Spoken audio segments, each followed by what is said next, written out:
देखते हैं। ये क्वेश्चन है बेईमान दुकानदार का, जो आजकल लगभग हर एक एग्जाम में चावल वो है एसएससी में पूछा जाता है।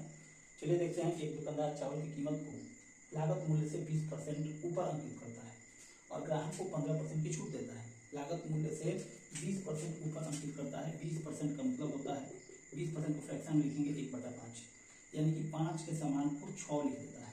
20% अधिक अंकित कर दिया। उसके बाद 15% की छूट देता है। 15% का फ्रैक्शन होता है 3/20। 3/20 इसका मतलब हुआ कि 20 के समान को 17 में हमसे बेचा। उसके आगे लिखा गया है लेकिन वह बिक्री करते समय वह 1 केजी के बजाय 650 ग्राम बाट का उपयोग करता है।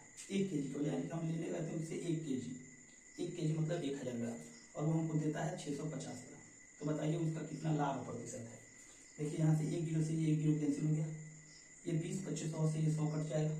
अब यहाँ बच गया 65 और यहाँ 17 छक 102, यानी कि 65 के सामान को 102 रुपया में हमसे बेचता है। कितना का फायदा है? 37 का फायदा है। लेकिन हमको प्रतिशत में लाभ बताना है। 37 का फायदा है 65 में, प्रतिशत में बताना है 100 से गुना कर दिया। तो हम कटा के देखते हैं। 5 से कटेगा 13 25 65 और 5 से कट गया 20 25 100। अब 13 से ये पूरा बार कटेगा नहीं, यानी कि हमारा आंसर पॉइंट में आएगा। लेकिन जब हम ऑप्शन देखते हैं तो ऑप्शन कोई पॉइंट में है नहीं। इसका मतलब है कि हम लगभग नजदीक तक पहुंचने की कोशिश करेंगे। 13 से 37 तो कटेगा नहीं, लेकिन 13 3 39 कटेगा। यदि हम इसको 3 मान के कटा लें, 3 मान लें 13 3 39, यदि 3 बार में कटे तो 60% हमारा आंसर आना चाहिए। लेकिन हम समझ रहे हैं 60 से कम आएगा, क्योंकि यहाँ 37 है, हम इसको 39 मान लिए हैं।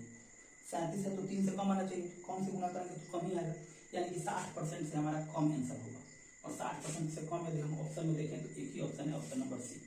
तो ऑप्शन नंबर सी बिल्कुल सही आंसर है, 57%। यदि क्वेश्चन आपको समझ में आया, अच्छा लगा तो चैनल को सब्सक्राइब कीजिए और वीडियो को लाइक और शेयर कीजिए।